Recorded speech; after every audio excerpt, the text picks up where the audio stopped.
Prajwala awareness ఛానల్కి స్వాగతం. UPVC book general studies chapter 3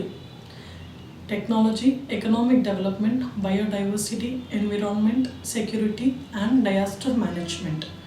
Indian economy and issue relating to planning, metabolism of resources, growth, development and unemployment, growth and issue arising from it, government budgeting, major cropping patterns in various parts of the country,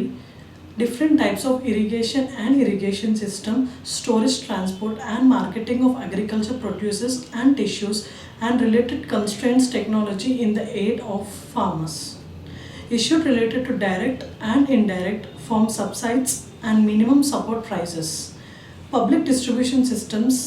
objective, functioning, limitations, revamping issues of public distribution systems, objective, functioning, limitations, revamping issue of buffer stocks and food security, technology missions, economics of animal rearing, food processing and related industries in India's scope and significance, location, upstream and downstream requirements and supply chain management, land resources in India, effects of liberalization on the economy, changes in industrial policy and their effects on industrial growth, infrastructures, energy, roads, airports, railways, etc.,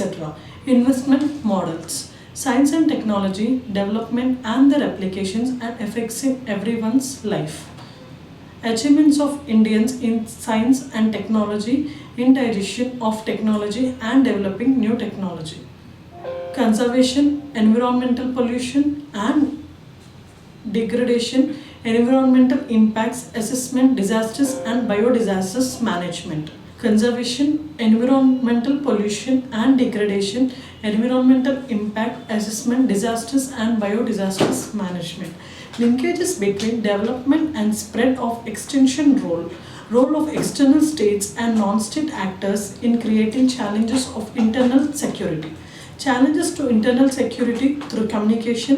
network, role of media and social network sites in internal security challenges, basics of cyber security, money laundering and its preventions, security challenges and their management in border areas, linkages of organized crime with terrorism, various security forces and agencies and their mandates.